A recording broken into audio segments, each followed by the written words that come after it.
ॐ सहनावतु सहनौ भुनक्तु सह वीर्यं करवावहै तेजस्वधीतमस्तु मा विद्विषावहै।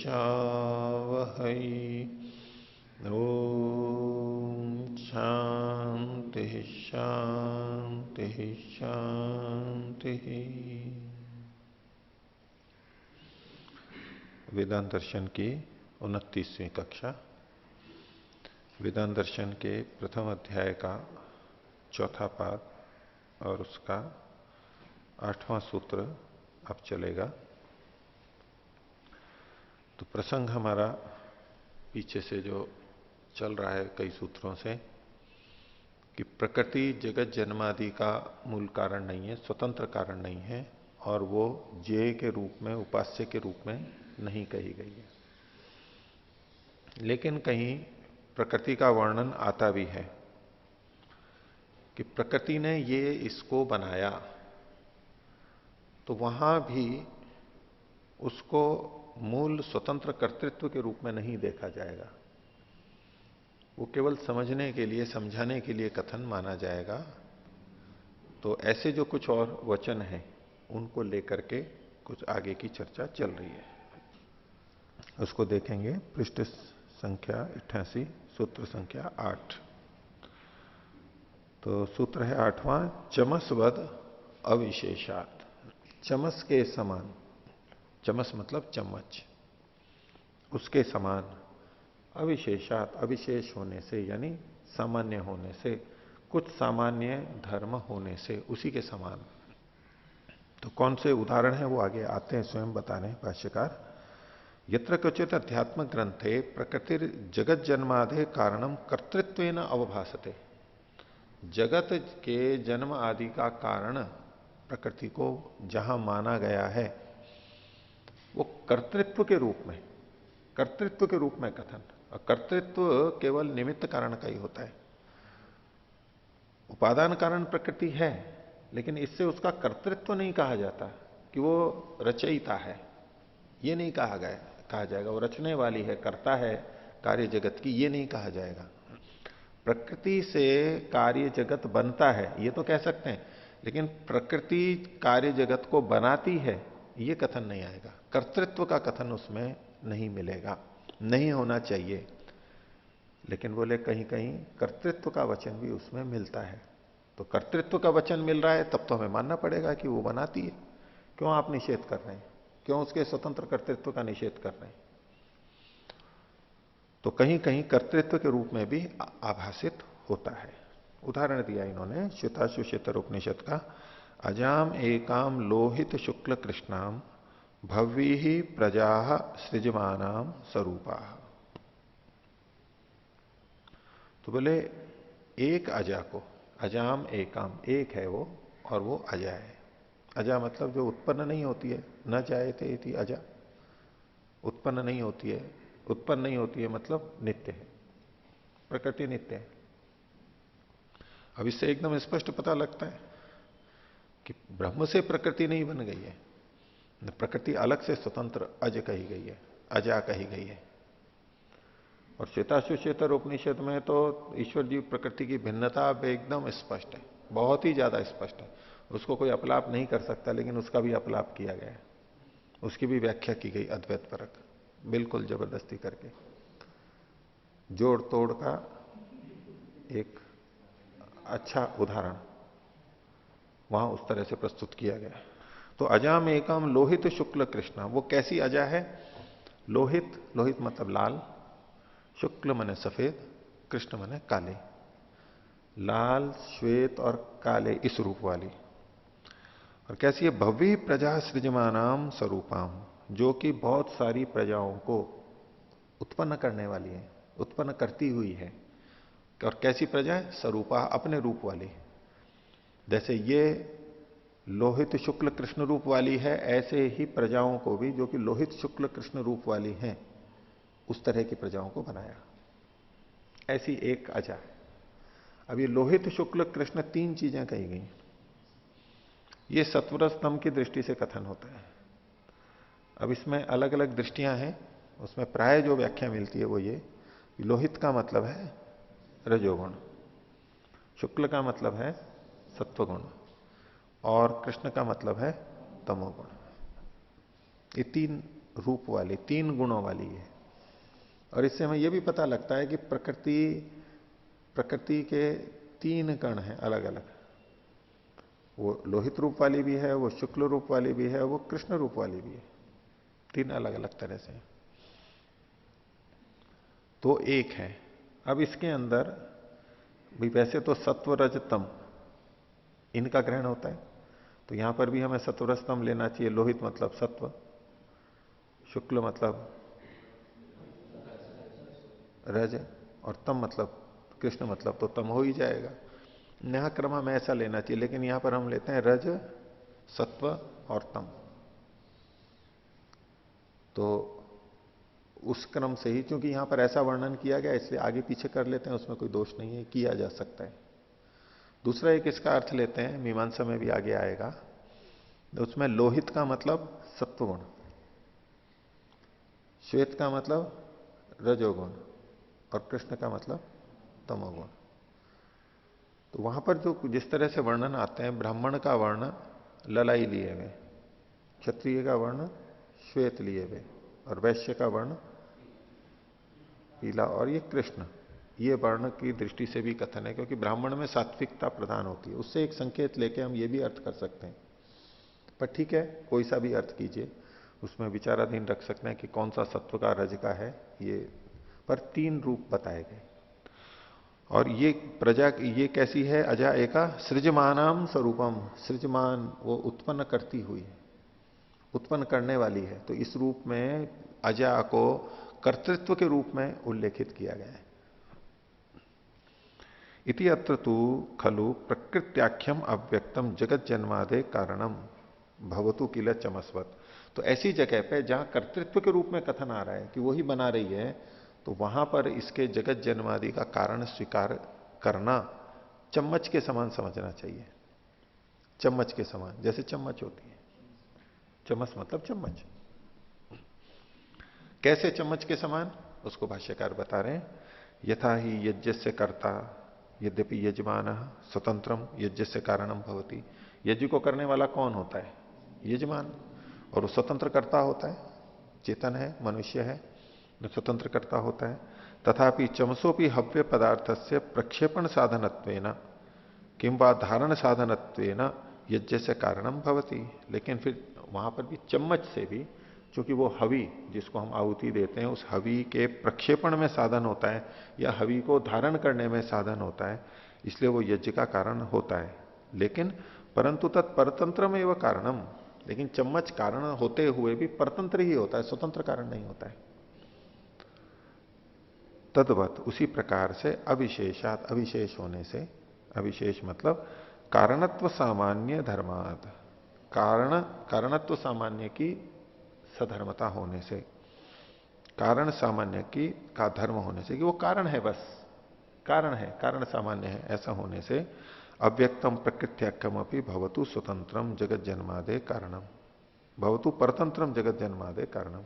अव्यक्त प्रकृति भी कारण तो होगी, लेकिन परतंत्र कारण होगी, कोई और कारण होगा। तो यहां कारण कहा जाते हुए भी उसमें कर्तृत्व का कथन हम नहीं स्वीकार कर सकते। चम्मच आदि के समान ही गौण रूप से उसका कर्तृत्व समझा जाएगा। जैसे कि अग्नि पका रही है, वैसे तो पकाती है अग्नि, लेकिन मनुष्य पका रहा है, कड़छी पका रही है, पतीला पका रहा है, कढ़ाई में, कढ़ाई सब्जी को अच्छा बनाती है इत्यादि, प्रेशर कुकर सब्जी को जल्दी पकाता है इत्यादि जो कथन है गौण कथन है, ऐसे यहां पर भी लेना चाहिए। न तो स्वतंत्रम मोक्षार्थम व जेयम, प्रकृति न तो स्वतंत्र कारण है और न ही वो मुक्ति के लिए जेय के रूप में, जाने जाने योग्य के रूप में स्वीकार्य होता है, करना चाहिए। ये एक व्याख्या की चमस्वत की। चम्मच के समान प्रकृति का को जहां जहां भी कारण के रूप में कहा गया है, कर्तृत्व के रूप में, वो चम्मच के समान परतंत्र ही कहा गया है। ये एक व्याख्या हो गई। अब दूसरी व्याख्या कर रहे हैं। अथ अन्यो व्याख्या मार्ग। अजाम एकाम लोहित शुक्ल कृष्णाम भव्य प्रजा सृजमानाम स्वरूपा। अत्र इस वाक्य में लोहित शुक्ल कृष्णा अजा प्रसव धर्मिणी प्रतिपाद्यते। ये लोहित शुक्ल और कृष्ण वर्ण वाली जो अजा है, प्रकृति है, ये प्रसव धर्मिणी प्रतिपाद्यते, प्रसव धर्म वाली, कि वो उत्पन्न करने वाली है, प्रसव करने वाली है, इस कार्य जगत का, कार्य जगत को उत्पन्न करने वाली है, इस रूप में कही गई है। यानी कर्तृत्व यहां पर प्रतीत हो रहा है। सा अत्र अविशेषात, ये जो कथन है वो अविशेष के कारण से है। सूत्र में जो अविशेषात का है उसको लिखा है, और उस अविशेषात को इन्होंने खोला है सामान्य धर्मात, सामान्य धर्मों के कारण से। यहां जो उसके लक्षण कहे गए हैं वो केवल सामान्य धर्मों का ही को ही ग्रहण करना है। सामान्य धर्म होने के कारण से प्रकृति अभिलक्ष्यते, प्रकृति ही वहां पर अभिलक्षित हो रही है। वो सामान्य धर्म क्या है? तो कहा सामान्य धर्मश्च, सामान्य धर्म ये है लोहित शुक्ल कृष्णत्व, लोहितत्व, शुक्लत्व और कृष्णत्व, ये जो तीन रंग कहे गए हैं ये उसके सत्वरजस तमस्त्व ना, सत्वरज तम की तरह से एक सामान्य लक्षण, सामान्य रूप उसका वहां कथन किया गया है। आगे न ही सामान्य धर्म ही उपमिते पदार्थे सर्वे गुणास तत्र तोल्यंते, सामान्य धर्मों से जिसकी उपमा की जा रही हो वहां उसके विशेष धर्मों को लेते हुए कथन नहीं किया जा सकता। एक सामान्य धर्म कहे गए हैं तो अब विशेष धर्म यानी कर्तृत्व यहां पर आरोपित नहीं करना चाहिए, ऐसा यहां लिखा है। तस्या अजा रूपाया सृजमानत्व गौणम परमात्मा धीनम एवं ग्राह्यम, तो उस अजा रूप प्रकृति का सृजमानत्व, कर्तृत्व या प्रसव धर्मित्व गौण रूप से ही स्वीकार करना चाहिए, वो परमात्मा के अधीन ही स्वीकार करना चाहिए। कथम, कैसे? तो कहा चमस्वत, चमच के समान। तो उदाहरण के लिए इन्होंने कहा यथा ही, दूसरा उदाहरण लिया, अर्वाग पिलश चमस ऊर्ध्व बुद्ध। एक ऐसा चमस है जो अर्वाग बिल है, नीचे जिसका बिल है, बिल मतलब छेद। एक तो चम्मच जैसे यूं सीधी रखी जाती है, चम्मच तो हमेशा वैसे देखेंगे तो सीधा ही रखा जाएगा, तो उस दृष्टि से उसका जो छेद है, गड्ढा वाला भाग है, वो कहां होता है? ऊपर ही माना जाएगा। यूं पलट दो कहीं भी तब तो कहीं भी कर सकते हो चारों दिशाओं में, लेकिन सामान्य रूप से चम्मच का छिद्र वाला भाग ऊपर माना जाएगा, और जो उसका नीचे का उभरा हुआ भाग है, ऊपर भाग है, वो नीचे माना जाएगा।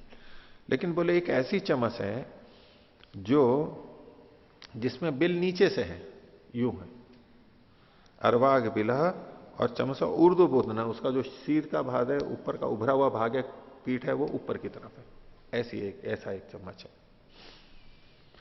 तो अत्र शिरशश चमस रूपत्व विहितम, यहां सिर को चम्मच की तरह से कहा गया। ये सिर, खोपड़ी, ये जो ऊपर का खोपड़ी का भाग है, हड्डी का, ऐसा वैसा ही तो है।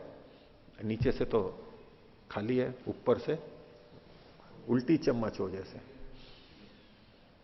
तो शीर्षस चमस रूपत्व विहितम अविशेषात सामान्यात हेतु, अविशेष एक सामान्य धर्म चम्मच से मिलाते हुए यहां दिया गया है। उक्तम ही तत्रैव उपनिषदि, ये उपनिषद में आगे कहा भी गया है, बृहदारण्य का वचन है, अर्वाग बिलस चमस ऊर्ध्व भूतना इति इदम, ये जो कथन किया गया अर्वाग बिलस चमस ऊर्ध्व भूतना, यहां किसका ग्रहण होना चाहिए? इति इदम तच्छिरा एशा, ये सिर ही अर्वाग बिल और ऊर्ध्व चमस, अर्वाग बिल चमस ऊर्ध्व बुद्ध है। तस्मिन यशो निहितम, उसमें एक यश निहित है, अंदर उसके कोई बहुत विशेष, यश तो सबसे बड़ी चीज होती है, बहुत अच्छी चीज उसके अंदर रखी हुई है, खोपड़ी के अंदर। यशो निहितम विश्व रूपम इति, वो विश्व रूप है, विभिन्न रूपों वाला है। प्राणा वही यशो निहितम विश्व रूपम, वो कौन है यश? बोले प्राण वहां पर निहित, प्राण वहां पर अंदर विद्यमान है विश्व रूप वाले। तो यहां पर कह रहे हैं कि तस्मात सामान्य धर्मों अजालंकार से, सामान्य धर्म वाला जो अजालंकार, अजा का जो, अजा का अलंकार के रूप में, उपमा के रूप में कथन किया, अजा में काम। अब वो प्रकृति अजा माने बकरी थोड़ा ना होती है यूं, अजा मतलब तो बकरी भी होती है, वो अजा का मतलब वो बकरी ले लेंगे, बकरी की तरह। कैसी बकरी? जिस बकरी में तीन रंग है, लोहित शुक्ल कृष्ण, चितकबरी बकरी है। ऐसे प्रकृति भी बकरी की तरह से हुई और चितकबरी है। तो ये एक सामान्य धर्म लिए गए। अजा अलंकार से शुक्ल लोहित कृष्णत्वेन। अब यहां पर इन्होंने शुक्ल लोहित कृष्ण को क्रम को बदल दिया है। पहले नहीं बोला, पहले तो इन्होंने लोहित शुक्ल कृष्णत्वम और सत्वरजस्तमस्तु ये लिखा था पीछे बीच में, और यहां पर सत्वरजस्तमस्तु जू का तो लिखा है, लेकिन शुक्ल लोहित कृष्ण यहां पर क्रम बदल दिया है यथाक्रम लगाने के लिए। सत्वरजस्तमो गुणत्वम एवं ग्राह्यम, केवल इसकी ये समानता ही ग्रहण करनी चाहिए, न तो सृजमानत्वम तस्या स्वतंत्रेण ग्राह्यम। प्रकृति का सृजमानत्व उत्पन्न होना, ये उत्पन्न करना, ये कर्तृत्व स्वतंत्र रूप से नहीं ग्रहण करना चाहिए। तो चमस के समान, ये सामान्य कथन है, इसको कर्तृत्व कहा भी गया तो ये सामान्य ही कथन है।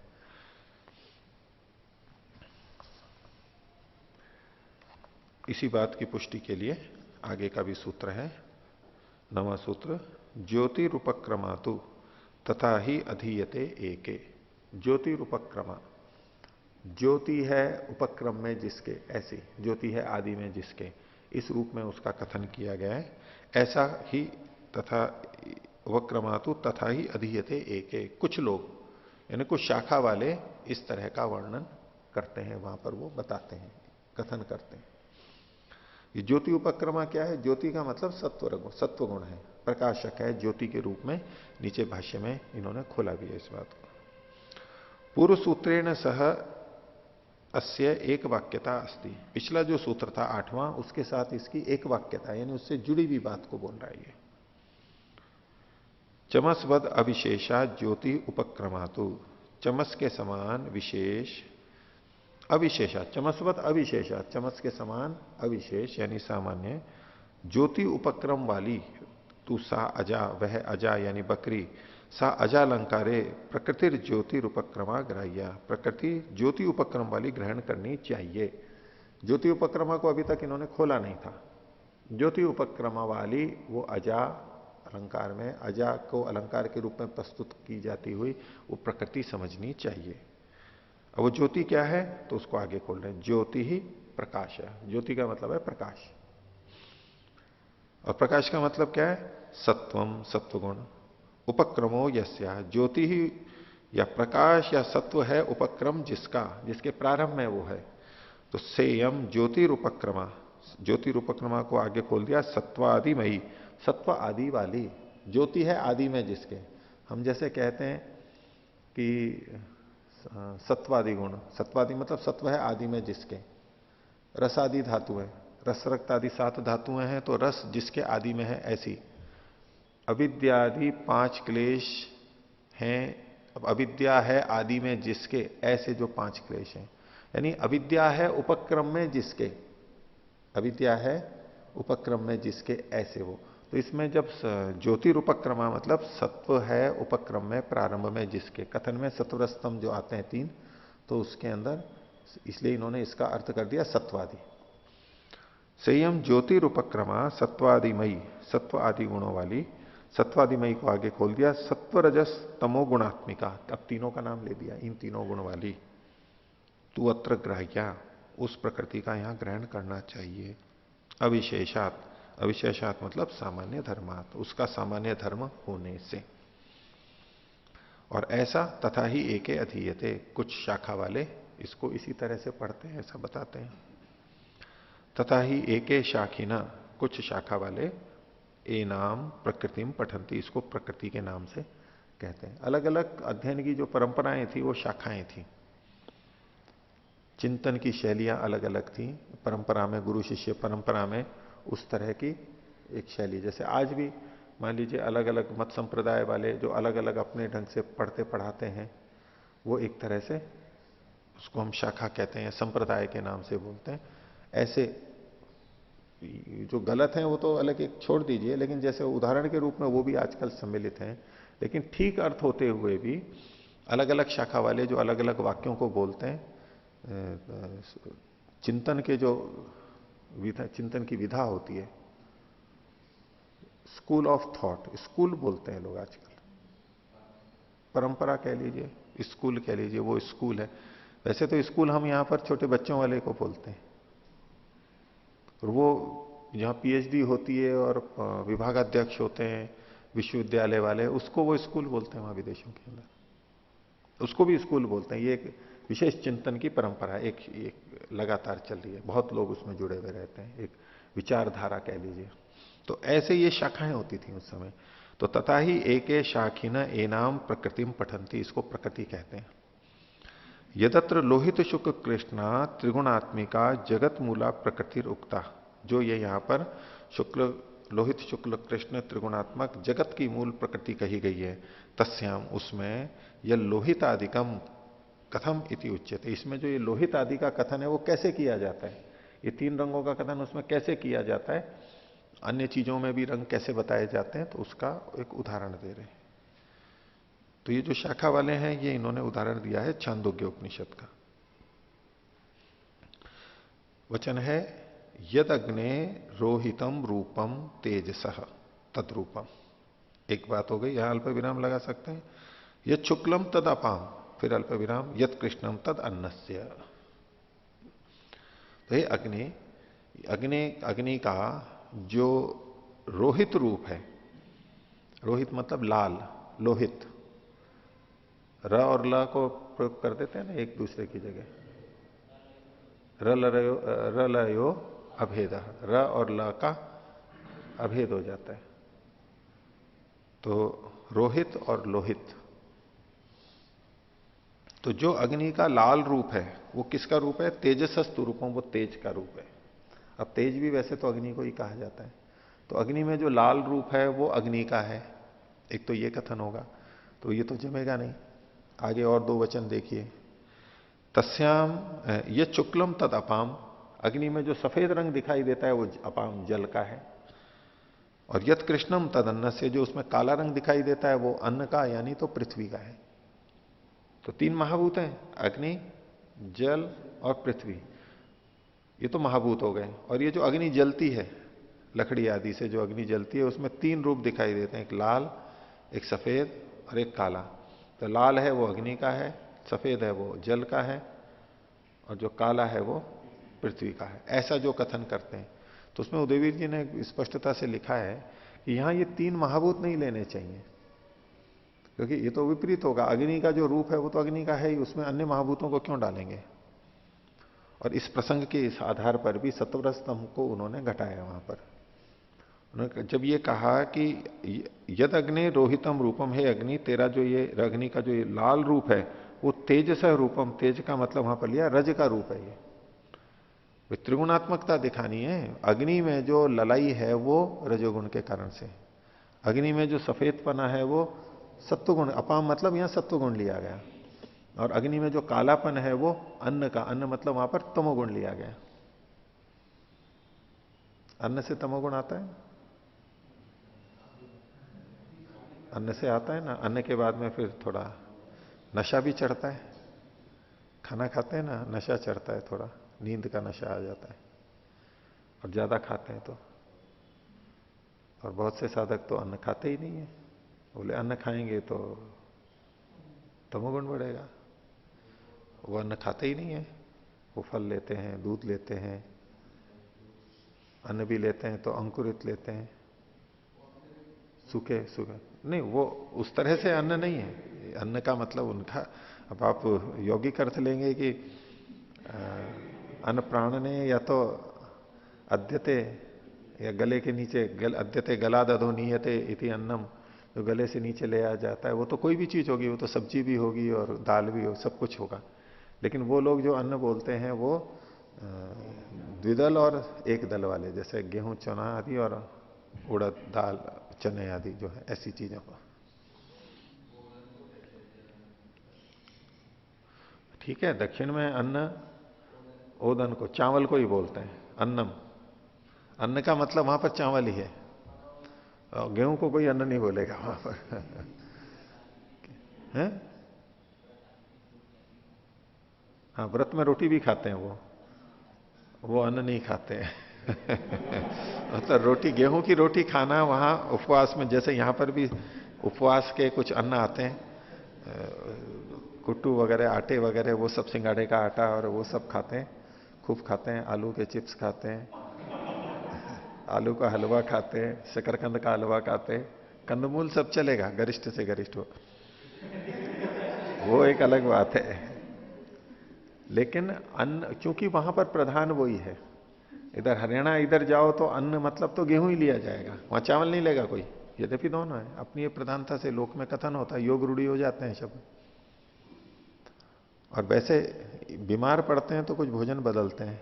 इधर उत्तर भारत में जहां रोटियां खाई जाती हैं अधिक, अब तो चावल ज्यादा खाने लग गए, लेकिन पहले चावल बहुत कम होते तो बीमार होते हैं तो खिचड़ी, चावल दाल की खिचड़ी, रोटी बंद कर देते हैं। और वहां उड़ीसा और इधर दक्षिण में अगर बीमार हो जाता है तो कहते हैं रोटी खिलाओ इसको। वो चावल खाते हैं रात दिन, दोनों समय, तीनों समय का वो, बल्कि चावल ही चावल की चीजें होती हैं। तो बदलना होता है भाई। एक चीज खाते खाते रोग आ गया, उसमें कोई ये नहीं कि वो उसी से ही होगा। और वहां की परंपरा ऐसी है, उसको भिन्न चीज खिलाते हैं, भाई परिवर्तन कराओ इसको, कुछ एक जैसा हो गया है। तो अन्न में जो भी है, तो यहां अन्न तमोगुण के लिए कहा गया है। आगे, प्रकृतो यत सत्वम तद अग्नि रूपम, प्रकृति में जो सत्व गुण है वो अग्नि का रूप है, सत्व अग्नि रूप में है। यद रज तद अपाम, जो रज है ये जल का रूप है। और तमह तत्पृथिव्या, वो पृथ्वी का रूप है। इसको भाषा में यूं कहना ज्यादा संगत है कि सत्वगुण अग्नि के रूप में है, नहीं, रजोगुण अग्नि के रूप में है, सत्वगुण जल के रूप में है, और तमोगुण पृथ्वी के रूप में है, ऐसा। या यूं को पृथ्वी जो है ये सत्वगुण का ही, तमोगुण का ही रूप है। अग्नि है ये रजोगुण का रूप है, जल है वो सत्वगुण का रूप है, ऐसे। एवं प्रकृति त्रिगुणताया कारण प्रतिपादनात् तत्र अजालंकारे प्रकृति त्रिगुणमयी अविशेषात ग्रहीतुम शक्या। तो प्रकृति के तीन गुणों वाला होने के कारण से और उसके कारण का प्रतिपादन करने से अजालंकार में, यानी जहां अजा में एकाम करके जो अजा उपमा के रूप में कही गई है, वहां प्रकृति त्रिगुणमयी है अविशेष रूप से, केवल यही ग्रहण करना चाहिए। साच परमात्मा धीना सती ही जगत जन्मादे कारणम अत्र विजयम। और प्रकृति परमात्मा के अधीन होती हुई ही जगत जन्मादि का कारण कही जा सकती है, स्वतंत्र कर्ता के रूप में नहीं कही जा सकती। देखो कितना जोर लगा रहे हैं इस बात के लिए कि परमात्मा ने इसको बनाया है, प्रकृति को नहीं कहेंगे। कि वैसे भी जब हम देखते हैं किसी ने चित्र बनाया तो हम किसकी प्रशंसा करते हैं? चित्र बनता है तो चित्रकार की करते हैं, हम रंगों की तो करते नहीं है। कभी विशेष प्रसंग में भले ही कर दें कि भाई बहुत अच्छा रंग है, घड़ा अच्छा बनाए, बोले बहुत अच्छी मिट्टी थी, एक कथन कभी कभी करेंगे, नहीं तो कलाकार को ही हम विशेष रूप से अभिनंदित करते हैं, उसको पूजित करते हैं, उसका यश करते हैं। आगे देखिए, और ये जो उपमा दी गई अजाम एकाम, तो कोई कहने लगे कि नहीं इसको तो हम वास्तव में लेंगे। बोले नहीं, ऐसी उपमाएं शास्त्र में और जगह भी दी जाती हैं, कल्पना के रूप में कथन किया जाए। उपमा एक तरह की कल्पना है, थोड़ा सा अंश उसमें मिलता हुआ होता है और कह देते हैं, पूरा पूरा तो मिलता नहीं है। उपमा एक कल्पना ही तो है एक तरह की, यथार्थ तो है नहीं, वैसा का वैसा तो होता नहीं है। तो बोले ऐसे उदाहरण तो शास्त्रों में और जगह भी मिलते हैं, वो इन्होंने अगले सूत्र में बताया। 10वां सूत्र देखिए, कल्पनोपदेशाच मध्वादिवत अविरोध। कल्पना का उपदेश होने से, शास्त्र में अन्य स्थानों पर भी कल्पना का कथन होने से मध्वादिवत अविरोध, मधु आदि के समान यहां पर भी अविरोध है। जैसे वहां मधु आदि कथन किए गए, वहां कोई विरोध नहीं लगता है, ऐसे यहां पर भी कोई विरोध नहीं लगना चाहिए, उसको भी सहज हम स्वीकार कर लें। मधु आदि क्या है वो उदाहरण आगे भाष्य में बताएंगे। तो कल्पनोपदेशाच प्रकृति सत्वरजस्तमो गुणात्मिका लोहित शुक्ल कृष्णा अजा यद उच्यते। प्रकृति जो सत्वरजतम गुण वाली और लोहित शुक्ल कृष्ण इस रूप वाली जो कही गई है, तत्खलु कल्पनोपदेशा, वो कल्पना के उपदेश से, कल्पना के रूप में कथन किया गया। कल्पना है, अब अलग अलग वो बना देते हैं, चित्र बना देते हैं। कोई बोले भारत माता की अब कल्पना कर देते हैं, एक चित्र बना देते हैं, एक कल्पना काल्पनिक चित्र बना देते हैं ना, वास्तविक थोड़ा ना होता है वो। भारत माता वैसी थोड़ा ना होती है, एक महिला का चित्र बना देते हैं भारत माता का, कल्पना। और गायत्री का भी एक चित्र बना दिया, गायत्री माता, उसका चित्र है। अब ये क्या है? कल्पना ही तो है। तो ऐसे कुछ समझाने के लिए कुछ काल्पनिक लाक्षणिक चित्र बना देते हैं। तो तस्माच्च कारणात अविरोध है मध्वादिवत, मधु आदि के समान विरोध नहीं है। न ही कश्चित विरोधो अत्र भवती, इससे कोई आपत्ति नहीं है। अजा में एक काम कह दिया है तो कोई आपत्ति नहीं है। क्यों? मध्वादिवत यथा ही, मधु आदि का उन्होंने उदाहरण दिया। यह है छंदोग्य उपनिषद का। असौवा आदित्यो देव मधु, ये जो आदित्य है ये देव मधु है। देव मधु मतलब देवताओं का मधु है। मधु मतलब शहद, मीठा। देवताओं का है, मनुष्यों का नहीं। मनुष्यों का मीठा तो सामान्य कुछ होता है जो खाते हैं, विशेष विशेष भी तो आते हैं ना। तो ये देवताओं का मधु है आदित्य, यानी मधु जैसे मनुष्यों को आनंदित करता है, मीठा होता है मधु, शहद आनंदित करता है, सुख देता है, ऐसे ये आदित्य देवताओं को आनंदित करता है, सब देवताओं को पुष्ट करता है। देवता उससे प्रसन्न हो जाते हैं आदित्य से। तो आदित्य को देवताओं का मधु कहा गया, जिसको देखते ही, जिसको पा करके व्यक्ति प्रसन्न हो जाता है, अच्छे भावों में चला जाता है, इस तरह से। तो असौवा आदित्यो देव मधु, ये आदित्य देवताओं का मधु है, ये मधुवादि में। मधु तो ये कहा, दूसरा उदाहरण और दे रहे हैं आदि का। वाचम धेनुम उपासित, वाणी को धेनु की तरह से उपासना करें। जो वाणी है, बोलते हैं हम, धेनु तो वो होती है जो दूध देती है, गाय होती है मान लीजिए। अब उसको धेनु की समान कह दिया गया। अब ये धेनु थोड़ा ना होती है, गाय थोड़ा ना होती है, लेकिन एक कल्पना करके कह दिया गया कि गाय के जैसे 4 स्तन होते हैं, ऐसे ही इस वाणी के भी 4 स्तन हैं। उसमें से 2 स्तन देवताओं के लिए है, एक मनुष्यों के लिए है, एक पितरों के लिए। तो एक स्वाहाकार और स्वधाकार, वशटकार। स्वाहाकार और वशट, स्वाहा जो हम बोलते हैं ये देवताओं के लिए ही कहते हैं। मनुष्यों के लिए आहुति देनी होती है तो स्वाहा नहीं बोलते। और इसी तरह से वशट या वौशट ये देवताओं के लिए। ये 2 जो हैं, ये 2 स्तन की तरह से हैं वाणी के, ये देवताओं के लिए। देवता इन 2 से दूध पीते हैं, देवताओं को आहार इनसे पहुंचता है। और स्वधाकार पितरों के लिए होता है, एक स्तन पितरों के लिए, बड़े बुजुर्ग हैं उनके लिए, और एक मनुष्यों के लिए होता है, वो हंतकार होता है। जैसे 4 स्तन, एक उपमा देकर के समझा दिया वाणी को, ये कोई वास्तव में नहीं, कल्पना ही तो है ये एक तरह की। तो वाचम धेनुम उपासित, वाणी को धेनु के समान समझे। और वहां पर उन्होंने प्राण को वृषभ कहा है और मन को उसका वत्स कहा है। वाणी को, वाणी तो धेनु हो गई, प्राण को उसका वृषभ कहा गया है और मन को उसका वत्स कहा गया है। ऐसे वहां पर एक उपमा देकर के बताया, कल्पना की गई। तो आगे कहते हैं आदित्यो न मधु तथापि मधु उच्यते। आदित्य वास्तव में मधु थोड़ना है, शहद तोड़ना है, लेकिन फिर भी उसको शहद के नाम से कह दिया गया। वांग न धेनु तथापि धेनु रुच्यते, वाणी धेनु थोड़ना है, गाय थोड़ना है, फिर भी उसको गाय के रूप में कह दिया गया। केवलम किमपि सादृश्यम उपलब्ध कल्प्यते, केवल थोड़ी सी समानता देख करके इस तरह से कल्पना की जा सकती है, की जाती है। शास्त्रों में ऐसा उपदेश मिलता है।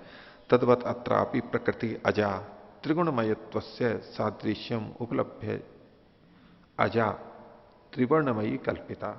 उसी प्रकार से यहां पर भी प्रकृति जो कि अजा के नाम से कही गई और त्रिगुण वाली होने से, 3 गुणों वाली होने से, उसके सादृश्य से उपलब्ध होते ही 3 वर्ण वाली कल्पित कर दी गई। वो 3 गुण वाली है। ऐसे ही प्रकृति को तो अजा बकरी की तरह ले लिया और उसके 3 गुणों को 3 रंगों की तरह से ले लिया, बकरी के 3 रंग की तरह से। ये कल्पित है। न तू सा अजा जगत सर्जन कार्य स्वतंत्रा सृजमाना इति विज्ञेयम, लेकिन ये अजा जगत की उत्पत्ति में स्वतंत्र और उत्पन्न करती हुई कर्तृत्व के रूप में नहीं समझी जानी चाहिए। ये केवल सामान्य कल्पना से कथन किए गए हैं। हो गया? आगे देखिए 11वां सूत्र। अब कहीं कहीं इसका फिर कथन आएगा तो उसका समाधान करने के लिए ऐसे वचनों का इसी प्रसंग में वो उद्धृत करते हुए उदाहरण समाधान करेंगे। तो 11वां सूत्र है, न संख्योपसंग्रहादपि नाना भावात अतिरेकाच। न संख्योपसंग्रहादपि, संख्या का उपसंग्रह, संख्या की गणना करने से, उल्लेख होने से भी इसका ग्रहण नहीं होगा, प्रकृति का ग्रहण नहीं हो सकता। क्यों? नाना भावात, भिन्न स्वरूप वाली होने से। एक तो नाना भावात ये हेतु दिया, और दूसरा का अतिरेकाच, उससे अतिरिक्त उसको कहा गया होने से। अब ये कैसे है, ये तो भाष्य में हम समझेंगे, एक शाब्दिक अर्थ हुआ ये। तो इन्होंने एक वचन दिया है, ये बृहदारण्यकोपनिषद का है, यस्मिन पंच पंच जना आकाशश्च प्रतिष्ठिता तमेव मन्ये आत्मानं विद्वान ब्रह्मामृतोमृतम। कि जिसमें पांच पंचजन प्रतिष्ठित हैं, रहते हैं, आश्रित हैं, और आकाशश्च, और आकाश भी जिसके अंदर रहता है, तमेव मन्ये आत्मानम, उसी को मैं आत्मा मानता हूं जिसमें ये सब प्रतिष्ठित है। विद्वान, जानने वाला, ब्रह्म, ब्रह्म नाम से, अमृतम, अमृत, अमृता, मैं अमृत, मैं अमृत अवस्था वाला, न मरने वाला, इस परमात्मा को ही, इस आत्मा को ही अमृत, ब्रह्म और विद्वान जानता हूं, मानता हूं। ये परमात्मा परक है। तो अब इसकी व्याख्या कर रहे हैं, जो इसमें जैसे प्रश्न उठेगा, उस प्रश्न को उठाया जा रहा है, पूर्व पक्ष की तरफ से उठेगा, क्योंकि आक्षेप तो दूसरे की तरफ से ही आएगा। तो पंच पंच जना, जो ऊपर वाक्य था यस्मिन पंच पंच जना, उसका अर्थ कर रहे हैं, यह ऐशो अत्र संख्योपसंग्रह, ये जो यहां संख्या का संग्रह है, कैसा? पंचविंशति कहा, 25 संख्या वाला, सब पंचविंशति तत्व कह प्रकृत्यात्मक, प्रकृति विकृतिमयो न मंतव्य है। वहां पर 25 तत्व वाला प्रकृत्यात्मक और प्रकृति विकृतिमय नहीं मानना चाहिए। तो 25 कैसे किया?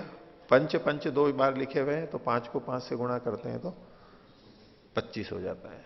ऐसे किसी ने यहां पर 25 संख्या अगर गिना ली, तो उस दृष्टि से ये यहां पर ठीक नहीं है। कुतः? तो वह कहते हैं नाना भावात अतिरेकाच। तो पंच पंचेति न पंच संख्याया द्विरुक्तिरस्ति, ये न पंचविंशति संख्या कल्पेता। ये जो पांच पांच पांच 2 शब्द देख करके 25 पचम 25 लगा लिया, तो यहां 5 5 2 संख्या नहीं कही गई है, इससे कि आप संख्या का संग्रह कर रहे हो यहां पर। किम तरही, फिर क्या है? तत्र नानात्वम, उसमें नानात्व है। नानात्व को खोल दिया, भिन्नत्वम अस्ति, भिन्नता है। कैसे? तो प्रथम पंच शब्दस्तु संख्यावाची, ये जो पंच पंच जना में जो पहला पंच शब्द है, ये तो संख्या को ही कह रहा है, लेकिन दूसरा वाला अन्य पंच शब्दों न स्वतंत्र, दूसरा पंच शब्द अकेला अपने आप में नहीं है, किंतु सह जन शब्देन सह समास से प्रयुक्तो वर्तते। वहां तो पंच जन लिखा हुआ है, जन के साथ में समास को प्राप्त है। वो पंच अलग है और पंच जन ये अलग है, समस्त पद है। पंच जना इति एकम पदम, पंच जना ये एक समस्त पद है, ये एक पद है। तच्चैकम वस्तु प्रतिबोधकम, और वो मिलाकर के किसी एक वस्तु को ही कह रहा है। न तो पंच संख्या रूपम, वो 5 संख्या रूप वाला नहीं है। तो किंतु पंच जननात्मका पंच पदार्थ इति अभिधीयते, पंच जन नामक, पंच जन नामक, पंच जन नाम के 5 जनों का वहां पर संग्रह किया गया है। पंचजन, उसके कई तरह से व्याख्याएं की जाती हैं, तो उसमें तो ब्राह्मण, क्षत्रिय, वैश्य, शूद्र और निषाद, ये 5 हैं, पांचों मिलकर के पंचजन कहलाएंगे। तो ये पंचजन कितने हैं? 5 है, इन्हीं के जो एक एक भाग हैं, वही 5 पंच प्राण, ऐसे कोई कह रहे तो 5 प्राण है, वो पंच ही है। ये तो पंचजन एक प्रसिद्ध शब्द हो गया। उसके 5 पदार्थ हैं, उनको यहां पर कहा गया है। तस्मात् न प्रकृतिमय है पंचविंशति गण। तो ये जो 25 संख्या है, ये प्रकृति वाली नहीं है, ये एक हेतु हुआ नाना भावात उत्तर। और अतिरेकाच, इसका उत्तर दे रहे हैं, आकाश आत्मा च इति एतो पंचविंशति गण को अतिरिच्यते च। यहां जो इन्होंने कहा ना कि आकाशश्च, पंच पंच जना आकाशश्च प्रतिष्ठिता, तो 25 अगर मान भी लिए जाए प्रकृति के, तो ये आकाश एक अलग बताया जा रहा है उससे, जबकि आकाश उसी में ही आ जाता है 25 के अंदर ही। और आत्मा, ये दो उस पंचविंशति गण से अतिरिक्त यहां पर कथन किए जा रहे हैं। अतिरिक्त तो ही तो तस्मात् न सम्यक कल्पना, इसलिए ये सम्यक कल्पना नहीं है कि पंचविंशति गणात्मिकाया प्रकृति है। ये 25 वाली संख्या प्रकृति को कहती है। वैसे 25 संख्या यूं प्रकृति को कहती भी नहीं है। जो सांख्य दर्शन वाली हम प्रक्रिया देखें उसमें भी वो 24 हैं। चतुर्विंशति तत्वात्मक वो प्रकृति कही गई है। और फिर एक चेतन पुरुष मान करके पंचविंशति होता है। 25वां पुरुष मानते हैं वहां पर। और पुरुष के भी जब दो भेद कर देते हैं, एक जीवात्मा एक परमात्मा, तो वो षड्विंशति तत्वात्मक हो गया, षड्विंशति पुरुष। 26 तत्व उसके अंदर, और मूल प्रकृति को एक मान करके वहां कथन किया जाता है। ठीक है। लेकिन फिर भी अगर कोई कहे कि ये 25 तत्व वाली है, तो ये पंच पंच जना से, यहां पर पंच पंच जना से 25 तत्वों का तो ग्रहण होगा नहीं, क्योंकि आकाश उससे अलग कहा गया। यदि पंच पंच जना प्रकृति को हम ले रहे हैं तो आकाश तो उसमें आ ही गया है, फिर अलग से कहने की जरूरत नहीं है। इससे पता लगता है कि ये पांच पंचजन ये प्रकृति नहीं है, 25 तत्व नहीं है। वो कौन है वो अगले सूत्र के अंदर और बताएंगे कि किन का है। वहां अगला ही इसके आगे का जो श्लोक है कि वहां 5 चीजें क्या गिनाई गई हैं, तो प्रसंगवशात हमको आगे के प्रसंग से उनको लेना चाहिए। अब ये ब्राह्मण क्षत्रिय वैश्य शूद्र और निषाद जो लेते हैं उसका भी इससे खंडन होता है, वो भी 5 यहां नहीं लिए जा सकते। लेकिन पांचजन्य पुरोहित इत्यादि जो वचन आते हैं उसमें एक पांचजन्य शंख भी था। श्री कृष्ण का शंख, पांचजन्य नाम का एक शंख था। उनके रथ और ध्वज और शंख ये अलग अलग नाम से प्रसिद्ध थे, विशेष विशेष होते थे सबके। तो पांचजन्य,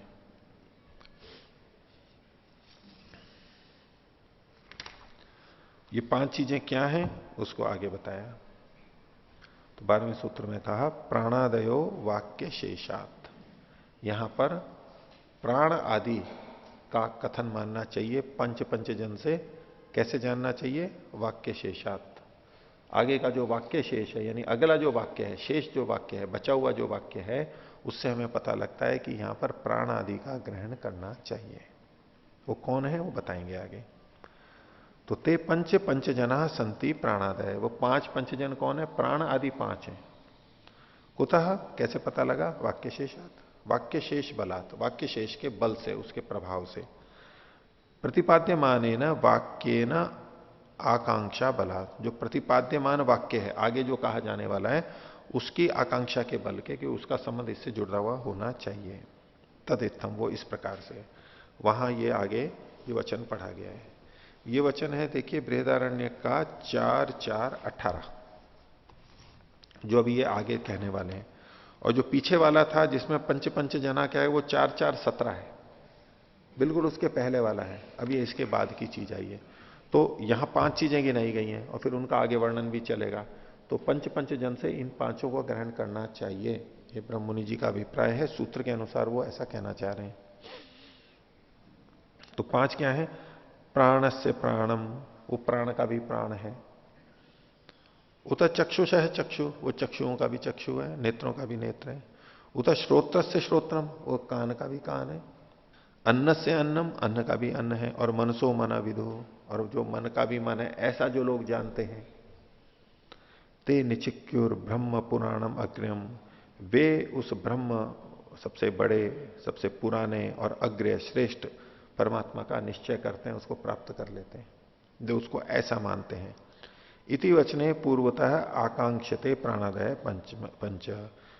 इस वचन में पहले से उनकी आकांक्षा है कि प्राणादि पंच हैं, क्योंकि पीछे जो पंच पंच जना कहा गया वहां 5 जन कौन है ये तो बताया ही नहीं गया था। तो ये आकांक्षा थी कि कौन है वो, तो वो अगले इस वचन से उद्धृत किए गए कि 5 ये हैं। 5 कौन कौन से हो गए? प्राण, चक्षु, श्रोत्र, अन्न और मन, ये 5 का ग्रहण किया गया। और इसकी पुष्टि के लिए और आगे कह रहे हैं छांदोग्य उपनिषदि अपि प्राणादीन कांश्चित पंच पदार्थान अभिलक्ष्य उच्यते। छांदोग्य उपनिषद में भी 5 शब्द का प्रयोग किया गया है और प्राण आदि ही कुछ और चीजों को गिनाते हुए वहां कथन किया गया है। उसको कहते हैं, वचन को बता रहे हैं, तेवा एते पंच ब्रह्म पुरुषा, ये वे 5 ब्रह्म पुरुष हैं, ब्रह्म के पुरुष हैं, परमात्मा के पुरुष हैं। ये छांदोग्य उपनिषद का है।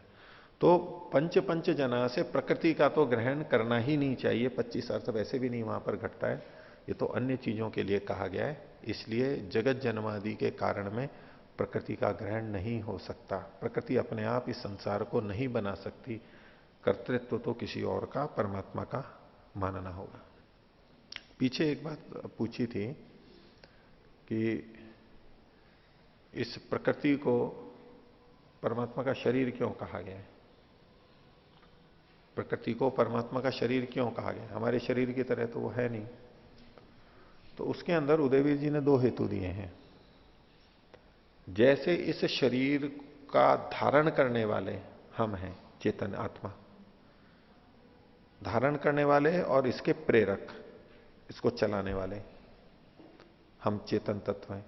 ऐसे ही परमात्मा भी प्रकृति का धारक और प्रेरक है, उसको चलाने वाला है। इस दृष्टि से उसको भी उसकी आत्मा कहा गया और उसको शरीर कह दिया गया। जैसे हम अपने शरीर के धारक हैं और उसको चलाने वाले हैं, ऐसे परमात्मा भी इस प्रकृति का धारक और चलाने वाला है, इसलिए उनको परमात्मा का शरीर कह दिया गया। ये केवल कल्पना की दृष्टि से कथन है, सादृश्य देख करके थोड़ा सा ऐसा कथन किया जाता है। तो ये तो आज का नया पाठ हुआ, और कल वाले पाठ में से आप में से किसी को कुछ पूछना है तो पूछ सकते हैं।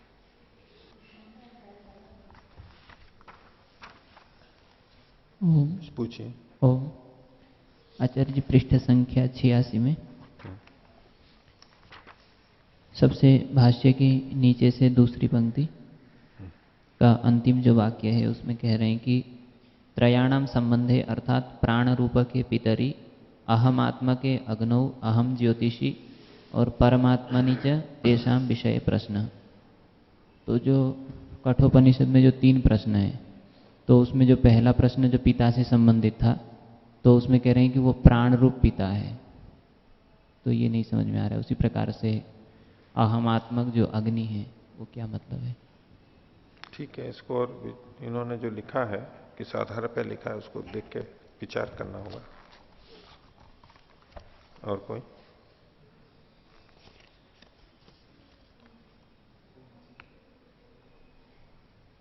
ओम। बोलिए। आचार्य जी, सूत्र संख्या 7 पृष्ठ संख्या 87, इसमें महद्वच्च इस सूत्र का जो 2 प्रकार के अर्थ किए हैं, उनमें पहला प्रकार का, दूसरा प्रकार का जो अर्थ है उसमें तो चा को अनुकर्षण के लिए माना है। हाँ, चा को नकार का ना इस अनुकर्षण के लिए दिए हैं, किंतु पहला वाला जो अर्थ है उसमें चकार को किस प्रकार जोड़ेंगे? और कह के कह रहे हैं, और ये भी इससे भी कर सकते हैं, उत्तर दे सकते हैं, क्योंकि पीछे जो और उत्तर दिए गए इस प्रसंग में तो बच्चा और के अर्थ में, समुच्चय के अर्थ में लिया हुआ है। और एक आचार्य जी, सूत्र संख्या 6 में इसमें जो दूसरे प्रकार का व्याख्या किया है, उसमें जो अंतिम प्रश्न है, अंतिम प्रश्न में पहले आत्मा के ऊपर प्रश्न पूछा गया था, उसको आत्मा से मोड़ते हुए परमात्मा परक ला के फिर उसको परमात्मा परक उसका समाधान किया गया। और यहाँ पर इनका प्रतिपाद्य विषय यही है कि जीवात परमात्मा ही ज्ञेय है और कोई नहीं हो सकता है, किंतु यहाँ तो प्रश्न के रूप में तो आत्मा भी जय के रूप में प्रश्न किया गया है। नहीं, इसमें वास्तव में तो मृत्यु के बारे में प्रश्न था उसका, मृत्यु का मूलतः मृत्यु था, और मृत्यु चूंकि आत्मा से जुड़ी हुई है इसलिए आत्मा का आ गया, और उसके आगे चलते चलते वो परमात्मा का विषय शुरू हो गया था, परमात्मा के बारे में बताने लगे थे। तो जहां ये अशब्दम स्पर्शम रूपम है, वहां पहुंचते पहुंचते वो परमात्मा का प्रसंग चल रहा था। तो इसमें प्रकृति मूल प्रकृति नहीं है, मुख्य रूप से ये खंडन करना चाहते हैं। और परमात्मा तो आ गया है, क्योंकि वर्णन तो चल ही रहा था वहां पर। उन 3 प्रश्नों में परमात्मा साक्षात नहीं है, लेकिन उन 3 में प्रकृति तो है ही नहीं, परमात्मा तो आगे के प्रसंग में जुड़ गया है, इसलिए उसका ग्रहण कर लिया इन्होंने। पूछिए शंकर जी।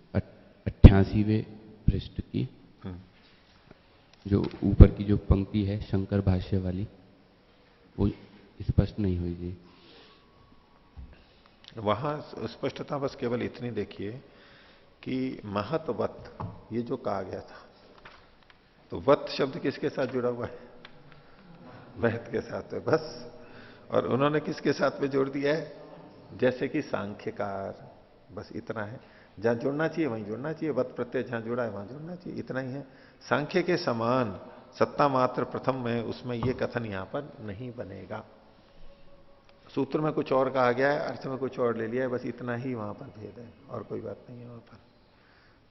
बोलिए। यही शंका मेरी थी, ये शंकर भाष्य का समझ में नहीं आता कि क्या ये पंक्तियों में क्या अर्थ है। चलिए पंक्तियों का अर्थ देख लेते हैं। शंकर भाष्य यथा महत शब्द, ये शंकर भाष्य का वचन जो का तो दिया गया है। यथा महत शब्द, यथा महत शब्द है सांख्य सत्ता मात्रे भी प्रथम अजय प्रयुक्त। महत जो शब्द है, अब यथा को महत के साथ मत जोड़ना अभी यहां पर। महत शब्द यथा को यहां लेना ही। महत शब्द जैसे सांख्यों के द्वारा सत्ता मात्र प्रथम उत्पन्न के लिए प्रयुक्त हुआ है। सत्ता मात्र कौन है? अव्यक्त से जो पहला उत्पन्न हुआ, यानी महतत्व। ये जो महत शब्द है किसके लिए प्रयुक्त किया गया? सांख्यों के द्वारा। जैसे सांख्यों के द्वारा, सांख्य दर्शन, सांख्य की मान्यता मानने वालों के द्वारा या सांख्य दर्शन में महत शब्द सृष्टि के प्रथम उत्पाद, जो प्रथम उत्पन्न हुआ है, उस प्रथम जे सत्ता मात्र, जो सत्ता मात्र है, केवल महतत्व है, बुद्धि तत्व है, उसके लिए, उसके विषय में प्रयुक्त हुआ है। न तमेव वैदिके भी प्रयोगे अभिदत्ते, उस महत शब्द को वैदिक प्रयोग में धारण नहीं करते हैं, उसी के लिए महत शब्द यहां प्रयोग नहीं किया गया है। जैसे वहां अशब्दम स्पर्शम अरूपम आदि कहते हुए जो महत परम कहा गया था, तो वह महत से यानी महतत्व से परे, महतत्व से परे में हमने ईश्वर भी ले लिया था, प्रकृति भी ले ली थी और जीव भी ले लिया था। वो महत मतलब महतत्व लिया था। तो बोले महत शब्द जैसे सृष्टि के प्रथम उत्पाद महतत्व के लिए सांख्यों में कहा गया है, ऐसा वैदिक ग्रंथों में नहीं किया गया। वहां महत का मतलब वो प्रथम उत्पन्न तत्व नहीं है, वहां महत परिमाण वाला, वत करके जो लिया, महत परिमाण वाला या महत के सदृश, कोई सा भी अर्थ ले लीजिए, मतुप्यवती, बोले यहां उसकी तरह ये भिन्न अर्थ में कहा गया है। सांख्य जिसको महत शब्द से कहते हैं वैदिक ग्रंथों में, महत शब्द से उसका ग्रहण नहीं है इन प्रसंगों में, उससे किसी और का ग्रहण है, ये तो उन्होंने कहा था। अब यथा को किससे जोड़ दिया? जैसे सांख्य लोग करते हैं वैसे वैदिक वाले नहीं करते। जिस अर्थ को सांख्य वाले लेते हैं, जिस प्रकार से सांख्य वाले महत शब्द से अर्थ लेते हैं, वैसे वैदिक वाले महत शब्द से अर्थ नहीं लेते हैं। अब इसमें वत शब्द जैसे वाला जो है वो किससे जुड़ गया? सांख्य से जुड़ गया। जबकि यहां पर महत्वत, उसके समान या सदृश महत शब्द से जुड़ा हुआ है, क्योंकि वो समस्त पद है। सांख्य से थोड़ा ना लिखा है सांख्यवत, ऐसा थोड़ा ना लिखा है, महत्वत लिखा हुआ है। इसलिए इन्होंने कहा इति यद व्याख्यातम तत् असंगतम एवं, ये असंगत है। क्यों? सूत्रे वत प्रत्यय महत शब्दाद अस्ति, वत शब्द, वत प्रत्यय महत शब्द के साथ में जुड़ा है, न तो सांख्य शब्दात, सांख्य शब्द के साथ नहीं जुड़ा हुआ है। सांख्य शब्द तो सूत्र में है भी नहीं। ये न यथा सांख्य इति कल्पेत, यथा सांख्य। अब ये जो इनके वाक्य में यथा महत शब्द सांख्य, तो इसमें यथा सांख्य, महत शब्द है यथा सांख्य, ऐसे अन्वित होते हुए लगेगा यथा शब्द। हो गया स्पष्ट? ठीक है, और कोई बोलिए। अच्छा जी, 7वें सूत्र में ये जो दूसरी व्याख्या में ऊपर से 5वीं पंक्ति में, ये कैसे इस चीज को हम सिद्ध कर रहे हैं? यहाँ पे तो गौण और मुख्य को वो बता रहे हैं कि जो प्रकृति का कारण है, हाँ, वो गौण और मुख्य के आधार पर कैसे सिद्ध कर रहे हैं इस बात को? जैसे महत, महत मतलब महतत्व, महतत्व को भी प्रकृति का कारण माना गया है, लेकिन वो गौण कारण है। क्यों गौण है? क्योंकि उससे परे प्रकृति होती है और मूल कारण नहीं होता है, वो स्वतंत्र नहीं होता है जड़ होने से। ऐसे ही प्रकृति भी मूल कारण नहीं है, परमात्मा उससे भी परे है। वो महता परम पुरुषः अव्यक्तात् पुरुषः परः, ये जो लिखा हुआ है इससे पता लगता है। तो दूसरा उसके ऊपर है, वो इसके आश्रित है, प्रकृति उसके अधीन है। तो जैसे महत शब्द गौण रूप से कारण कहा गया, ऐसे ही प्रकृति भी कही जाएगी। इस तरह समानता वहां पर दिखाई गई। तो इस पाठ को अभी इतना ही रखते हैं। प्रणव